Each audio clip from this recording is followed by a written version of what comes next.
friends, I want to thank you for joining us.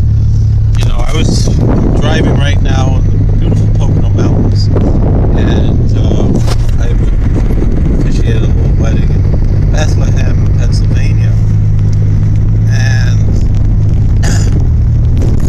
I was listening to the radio. It was about over 100 miles from my home to the wedding.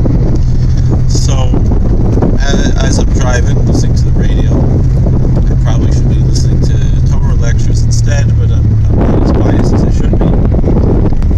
But I'm listening to the radio, and once you travel such a far distance, things tend to, the stations tend to change, especially in these small rural areas or even suburban areas. They don't have very long frequencies. Let's pick up different things, and I prefer to listen to talk radio excuse me, rather than music. Something to think about, something to enlighten my mind. Once in a while I listen to music, but not so often. Come across this very small station, WBSS, which is the Stroudsburg College radio station. They had a show. They called it I think, The Devil's Advocate, and it was a very interesting discussion, but very sophomoric, collegiate, really reflecting the poor judgment and so forth, unfortunately, of so many young people these days. I myself, pretty young, but I finished college 10 years ago. Might go back, get a master's, but right now, been about a decade out of college, and pretty surprised by how things have changed in the past decade. Of course, again, it depends on what type of students you're talking about. I guess I did go to a much more conservative institution myself, and but that brings up something that I intended to mention as well. A few minutes ago I was listening to Rush Limbaugh. This other show was 2 hours ago. So Rush Limbaugh, he said that he was advertising. It's called the Primus. What's that? The Hillsdale College, which is it's a real brick and mortar school with conservative ideas, self-governance, and they have a wonderful publication. It comes out every month called the Primus, that is a digest of speeches given in the school, and very enlightening and thought-provoking speeches. And then you have their online courses that you can watch on the computer free of charge. The exact same courses they give in the college. You don't get college credit, but they are teaching anybody who wants to listen to what they have to say. And it's really great stuff. Things not only on politics, but literature and history and all kinds of interesting. The Constitution, especially, is a hallmark of that institution. And Mr. Limbaugh, he said in his advertisement, he said, let's compare a conservative college professor to a liberal college professor. He said a conservative professor wants to open the minds of his students so that they should think, think objectively, critical thinking, and come to their own conclusions, be challenged and challenge the professor, and really come to things on their own, as opposed to what he calls a liberal professor. I would call a leftist, because there's really nothing liberal about someone like this, who just pontificates his own ideas and doesn't want any challenges. And unfortunately, they're quite successful. To hear a college student like what I heard on the radio today, it was pretty shocking to me how close-minded people who, on the left, who would be identified as liberal, are totally not liberal. They're very, very close-minded. I heard a few months ago, I think it was Chris Rock. Again, Rush Limbaugh was mentioning this, that Chris Strock said, the college students, they are too conservative. And what he means by conservative is not with the big C, politically conservative. What he means is that they're too close-minded. And the irony is that, the conservative world with the big C tends to be more libertarian and wanting liberty and wanting freedom, as opposed to the left that really want to limit freedom. And it's quite shocking and surprising. Now, and so this is something that they were talking about, specifically the issue of redefinition of marriage. And which is, they told us from the beginning, they just want freedoms. They're not looking to change anybody else. Excuse me.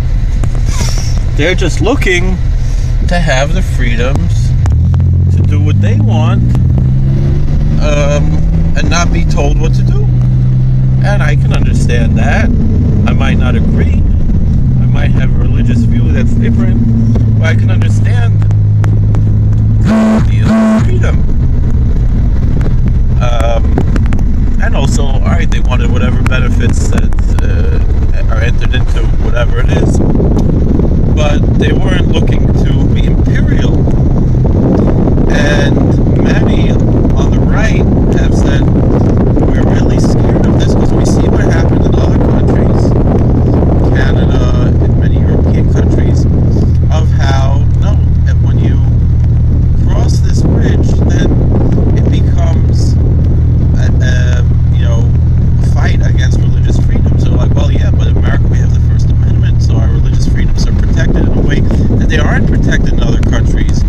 Other countries don't have an official state church and so forth. And here we have an establishment clause that prevents the federal government, and really only the federal government,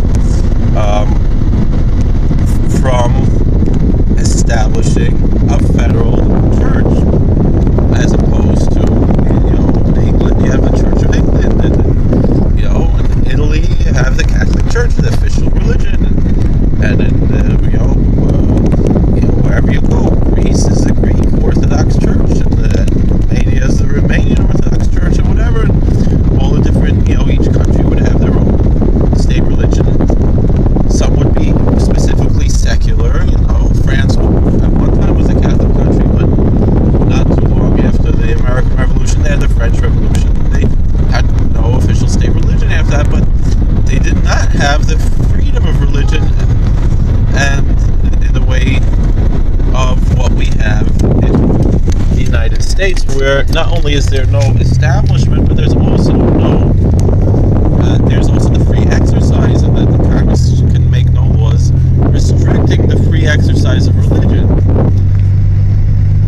And it's pretty shocking to me how this person was being interviewed. The host, I assume was the host of the show, was saying, let's say you have someone who grew up in the church their whole life, and they heard, the book of Romans, and they, from the Christian Bible, and then he erroneously said from the book of Exodus, and then he corrected himself and once again erroneously said, well, the book of Deuteronomy, and I assume he was meaning Leviticus, but he didn't cite chapter and verse or anything, but I'm pretty sure that's what he's talking about. And he's like, they were taught a certain way their whole life, and now, they're being forced by the government to change what they're doing. And the fellow who was being interviewed, the leftist, he said, well, your beliefs don't give you the right to discriminate against someone. And so therefore, no, it doesn't, just because, this is how you believe your whole life, they're totally wrong for wanting to exercise their religious freedom. And I think it's a grave misunderstanding of what it means, what discrimination even means. I agree with you that it's discrimination if someone walks into a store, he wants to buy a bicycle, I don't know, he wants to buy a hamburger, and it's a store that sells bicycles, a store that sells hamburgers, and And it's not the opposite. He doesn't go into the bicycle store asking for a hamburger. He doesn't go to the hamburger shop asking for a bicycle. And then they say, oh, we don't serve your kind around here. Well, that's discrimination. Of course, that's wrong. But if someone walks into that bicycle store and demands a hamburger and say, well, you're discriminating against me because I want a hamburger, and you don't give hamburgers in this bicycle store, well, that's just ridiculous. And so to the opposite. And really, you say, well, what's the connection here? Well, I can tell you the connection from my own religion, being Jewish. We have dietary laws in our religion, and we have restaurants that cater to people who subscribe to those dietary laws. And the same thing in other religions which have dietary laws. The Muslims, and I would assume Hindus and others also, and Buddhists who might have certain dietary traditions, also would have restaurants that meet those dietary traditions. Kosher is probably one of the strictest of those traditions, and there are of course various types of kosher restaurants as well, and various levels of kosher. Now, some are more strict, some are less strict, some have different customs and so forth, and thankfully we live in a free country. We don't have, like in Israel, how they have the chief rabbi who tells you, this is how we define kosher, even though there are independent kosher agencies, but all those things have to have both. They have to be certified both by the chief rabbi and by the independent non-government agency, which is very shocking to me, because the non-government agencies, for the most part, are much stricter than the government agencies. So it's a chutzpah. And it's the same thing with other issues. The chutzpah of the government agencies, and also the lack of religious freedom in a sense. Certainly the violation of the Establishment Clause, but of course they don't have that in Israel. For a long time I know they didn't have a constitution. I think maybe now they have a constitution, but they don't have in Israel and these other countries the types of freedoms that we have here in the United States, the constitutional freedoms that we have here in the United States, and the ideals of freedom. And really, it's quite shocking to me how people want to take away those freedoms here in this country that was founded on these freedoms. Now, for example, so we have this whole question of, all right, there was the redefinition of marriage, and we can argue that, but let's say, all right, it's done already. But can you go to a pastor, a rabbi, an imam, a priest, and demand that they do a wedding that goes against their faith? And can you go to an establishment and demand that they cater to you against their faith? And the question is, really, essentially, it's like going into a kosher restaurant or a halal restaurant and demanding pork, and saying, oh, you're discriminating against, you kosher restaurant, you're discriminating against non-Jews by not serving pork in this establishment because non-Jews eat pork and Jews don't, and you're discriminating against non-religious Jews who might eat pork, and so you're discriminating by not serving pork. Well, no, you're welcome to eat here, but we only serve this type of food here, but anybody can eat here. We're not saying you can't buy a slice of cheese pizza here in this kosher dairy restaurant, but we don't serve any type of meat because it's a dairy restaurant, and we don't mix meat and dairy, and we for sure are not going to serve pork because that's not kosher, and this is a kosher restaurant. And so too,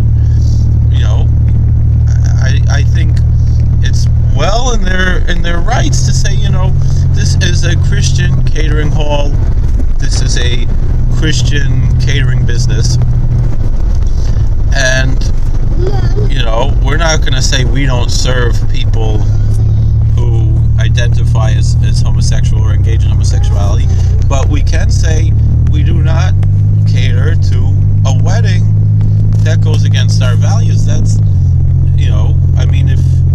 if let's say, a man who identifies as a homosexual and a woman who identifies as homosexual would come in and want to get married, and then they said, no, we don't serve your kind.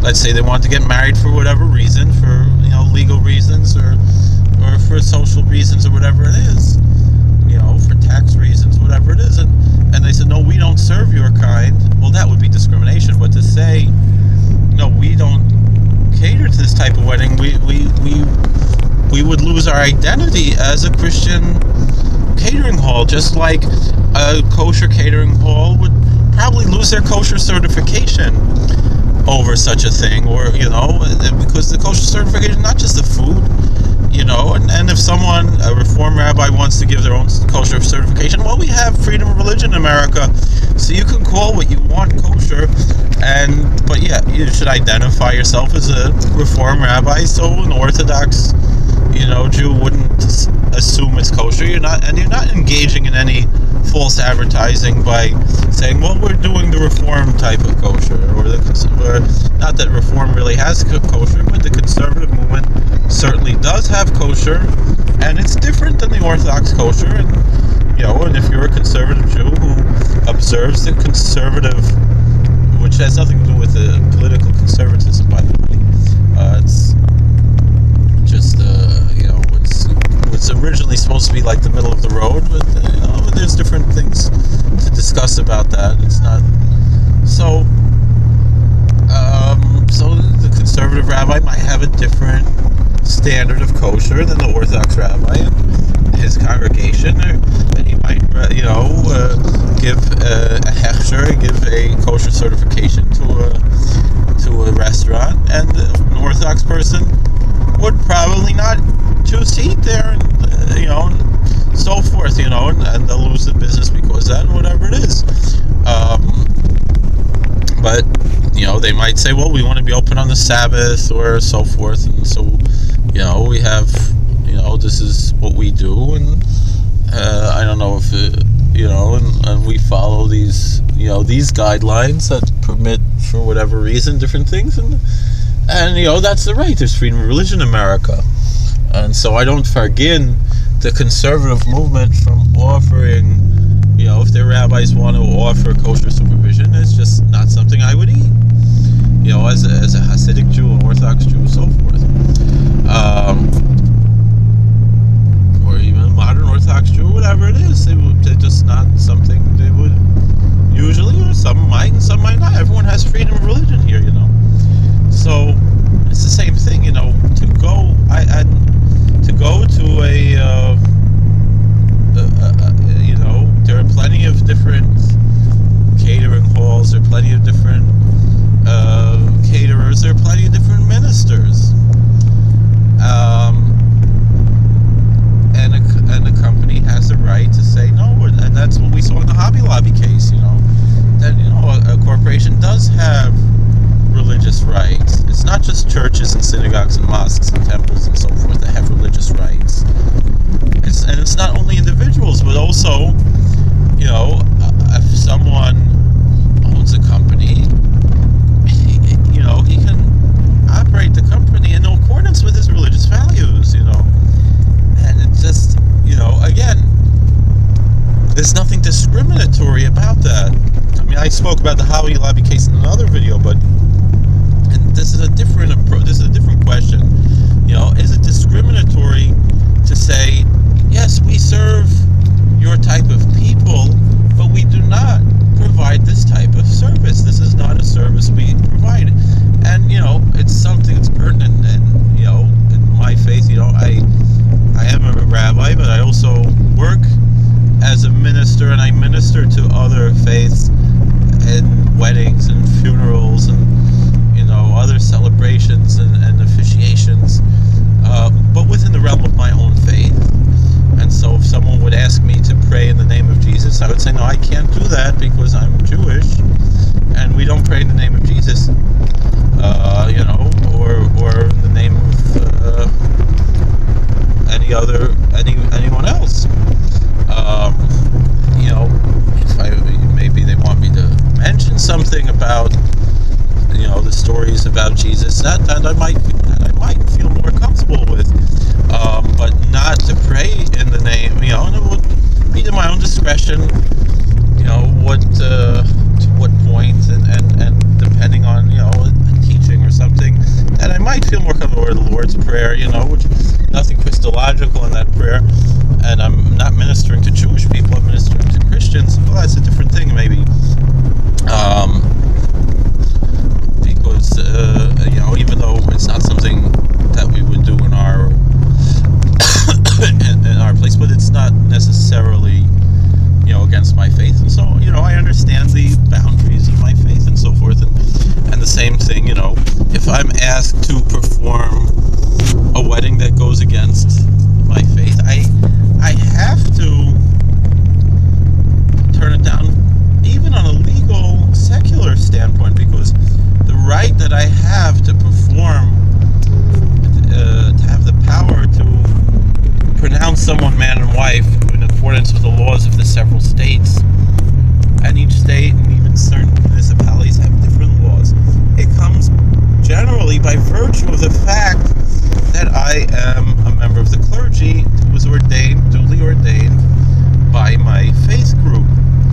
In other states you have different laws. For example, in Maryland, they would say, no, anybody who the couple recognizes as clergy would be legal to perform a marriage in Maryland. And so that might not fly in Maryland, In Pennsylvania, though, for example, I have to not only be ordained, but I have to be ordained at a brick-and-mortar seminary, not online, according to most interpretations of the Pennsylvania codes, and also serve a congregation.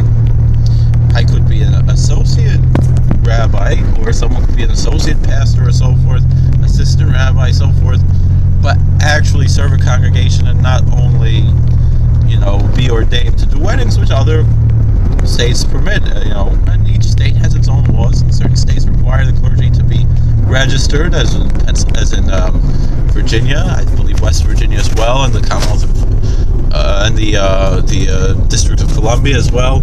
New York City, but not New York State, also has these regulations, and also New York City requires a congregation as well to give a letter to say, and so forth. So you have all of these requirements based on the various different laws in the different states, and even certain places, cities, counties, and so forth. Now, that being said, if part of my requirement is that I am an ordained rabbi or ordained minister of whatever faith, and then you do something that would cause you to be defrocked, I would say that I would be defrocked as a rabbi by virtue of violating my duties as a rabbi. If the duty of a rabbi is not really, in my faith, it's not like a priest in the Catholic Church is, administering a sacrament, causing the couple to be married. That's not how it is in Judaism, nor in Islam, or in a lot of other faiths, Quaker faith and so forth. That's not how it works in those faiths. In Judaism, the rabbi's job is to be one who puts together the wedding, it is a sacrament.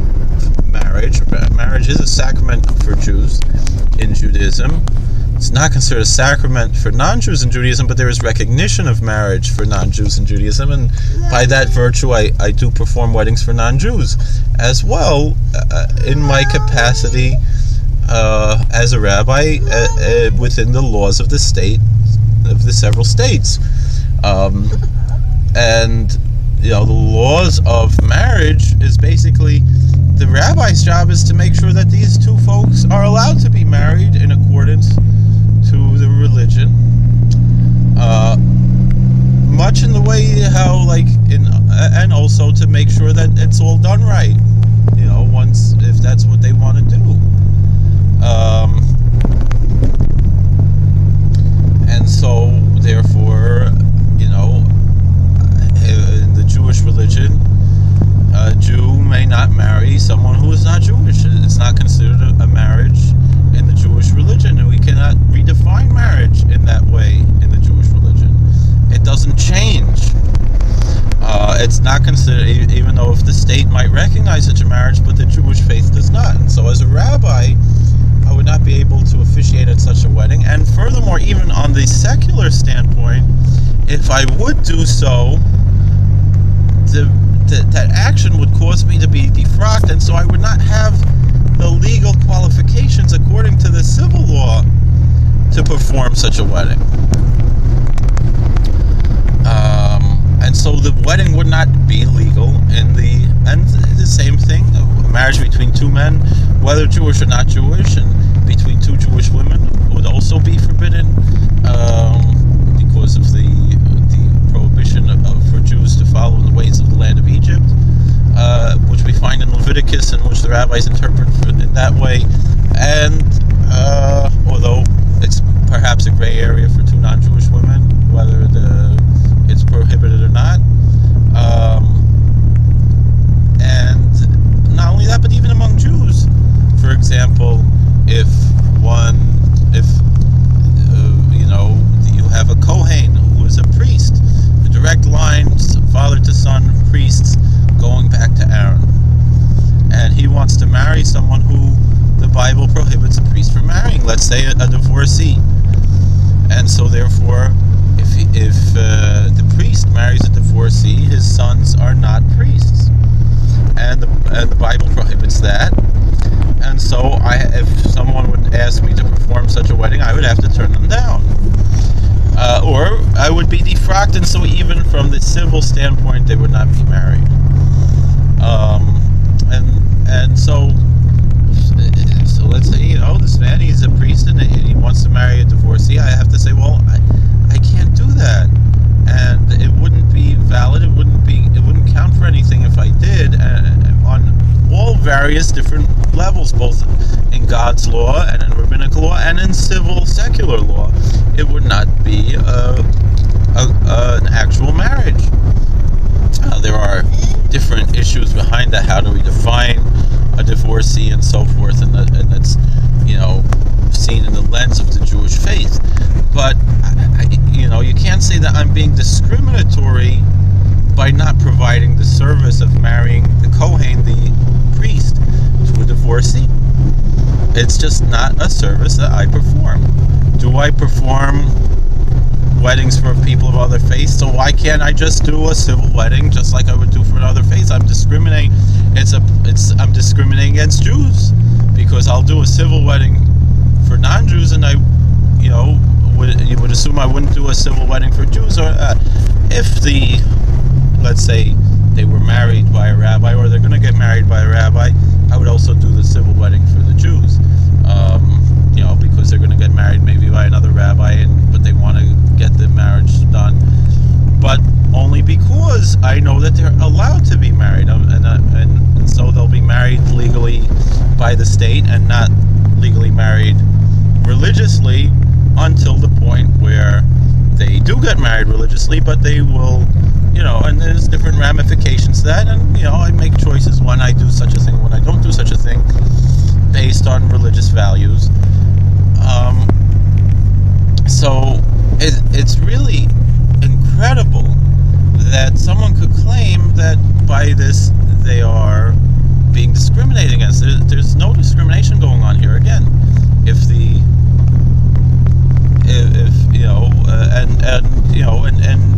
and say, well, Jews can't marry non-Jews, well, the non-Jew could convert, and then I would perform the wedding, as I've done many times. And if you want to get married, you go to somewhere else. You go to a priest, you go to a reform rabbi, you go to a justice of the peace. Just don't come to me. I don't provide that service. I'm not taking away any freedom from you by not providing the service. You are totally free to go to whoever else you want who does provide the service and get that service from them. It's not because I hate you. It's not because I want to discriminate against you. It's just that's my religion, and and even for me from a civil standpoint, it wouldn't be.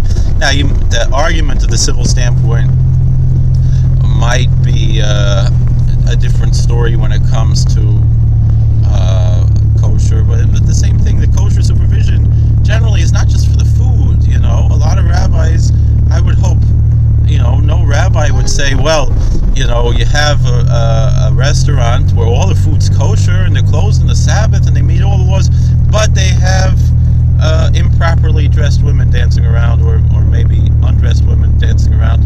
I hope no rabbi would ever give a kosher supervision to such an establishment, even if all the food's kosher.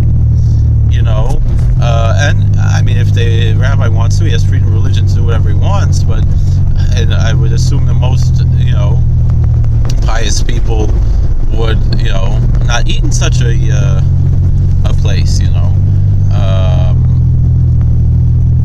So again, because they're violating other prohibitions, and even if they do whatever they do, they shouldn't be thinking this is okay. If someone wants to commit a sin, I'm talking from a religious standpoint. Well, they can recognize it as sinful and not try to, in general, I always say, if someone is, they like to eat ham, but they know it's a sin, and they're Jewish, and they know that the Bible prohibits them from eating ham, but they just can't help themselves. But they know it's a sin, and every Yom Kippur they beat their chest and say, I'm sorry, I'll try to be better next time. I can't help myself. Well, then they're just like everybody else. Everybody has their sins. Even Moses, fell short. But we repent and we come back into God's graces through humble penitence. Like Hosea says, take with you words and return to the Lord. And the offerings of our lips come in the place of bulls, and by virtue of our humility and our words of confession before God accepts it as just the same as if we brought a blood sacrifice, and probably even much more than the blood sacrifice. The blood sacrifice is not that important.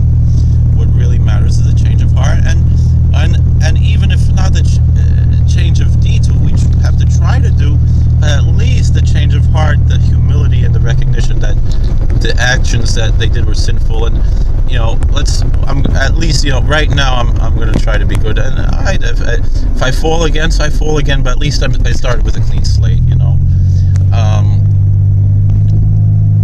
But the person who says no, I don't even like ham, but I don't believe that it's sinful to eat ham.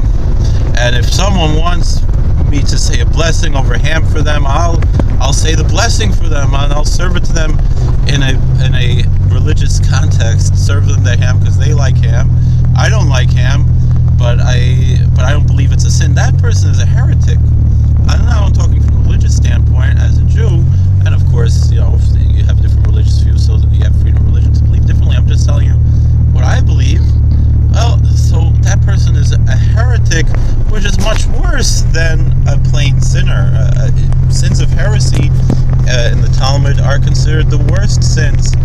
A lot of people say, Christianity is about belief and Judaism is about action. It's not really true. The actions are only expressions of belief, and if someone does everything right but doesn't believe in it, so then it's worthless. They're heretics, and they have no share. Of course, we'll say words of the heart are not words. They have no legal consequences, at least for a human court. But I think in the court of heaven, I don't know. And of course, it's much easier to repent of these things, just to believe in what we believe in, and that's it. It's not that hard to have a belief. It's much, you might say it's hard to do something. It's also not that hard. But certain things, everyone has their challenges, and we can be compassionate about that. But when it comes to belief, that's really the crux of everything. If you don't believe, if you don't have faith, so then you really are lost. There really is that need for, I don't mean salvation in the Christian sense, but there is a certain need that, of belief, of faith in the Jewish faith. Judaism is a faith, first and foremost. And, the Talmud tells us that all of the laws of the Torah all come down to the question of faith, as it says in the book of Habakkuk, that the righteous lives by his faith. And so all of the commandments are all come down to that one commandment of believing in God, or it says, "I'm the Lord your God who took you out of the land of Egypt," which means that we have to believe that God exists. Really, my mind of these words is that we have to know that God exists, and that's what we see in Deuteronomy. You shall know this day and set it upon your heart that the Lord is God in the heavens above, in the heavens above and the earth below. There's none other than Him. And so it's really, and it says in Deuteronomy further, you were shown to know. You were shown to know that the Lord is God and there's nothing else but Him. It's a really question of knowledge, not of faith, but many people see it as a leap of faith, but really, if you study it, it's a word of knowledge. But I don't want to get into apologetics here. But really, I just don't understand, how someone could imagine that it's discriminatory to say. It's really equivalent of saying, walking into the kosher restaurant or the halal restaurant and say, "You're discriminating against me by not serving me ham, not serving me bacon. You're discriminating against me because I'm not Jewish and I eat bacon, and you're discriminating against me by not serving me bacon." No, you're welcome to eat here, but I can only serve you what we got here. We don't. It's just as ridiculous. Like even more, they said to walk into the bicycle shop and ask for a hamburger. Well, this is a bicycle shop. This isn't a restaurant. We don't serve any food here. To walk into the hamburger shop, well, sell me a bicycle. Well, we don't have bicycles for sale here. What are you talking about? It's the same thing. And yet the left is so close-minded and stuck to their ideology that I don't imagine that anyone really believes that from an intelligent point of view, and so they've just brainwashed young people to believing these things, and it's really, really quite crazy. It's mind-boggling, and it's really un-American. And I can be all libertarian and say, you know what, you want to do that, and you find your own priest, rabbi, minister, imam, justice of the peace, whoever you want. You want to, go to the Universal Life Church and get ordained online and just do that, and most states will accept that. Some will, and some won't for various reasons, and it's really the prerogative of the states and the localities to make those decisions.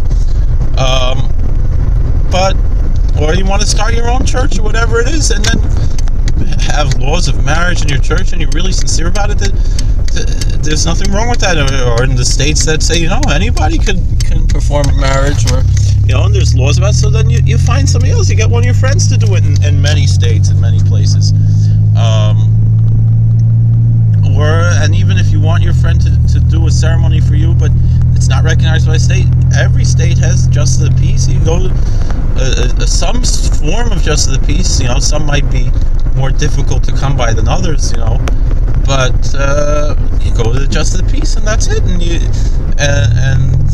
and they'll do it, and then your friend can do the ceremony, but I myself, I won't even sign a marriage license that I can't approve of by my faith. I'm not a justice of the peace. I might serve in a similar fashion for certain folks, for certain couples. It's not discriminating as, but it depends on the man and the woman who are getting married, if I can do that type of wedding. So then my suggestion really to, we go beyond this, is just like we have kosher supervision, and these are independent,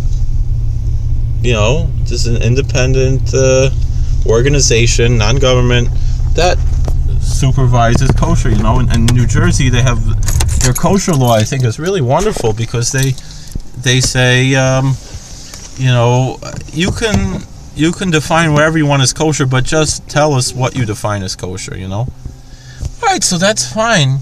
And then you have the certain type of kosher that says beyond just was kosher. You have from the certain liberal Orthodox groups, they say, do they meet certain ethical standards? They treat their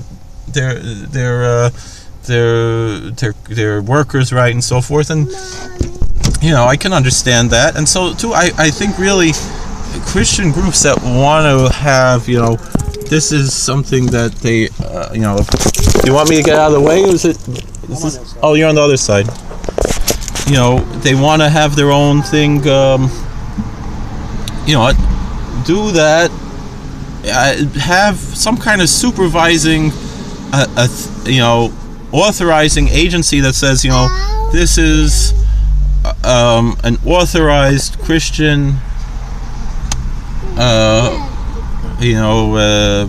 wedding hall or whatever.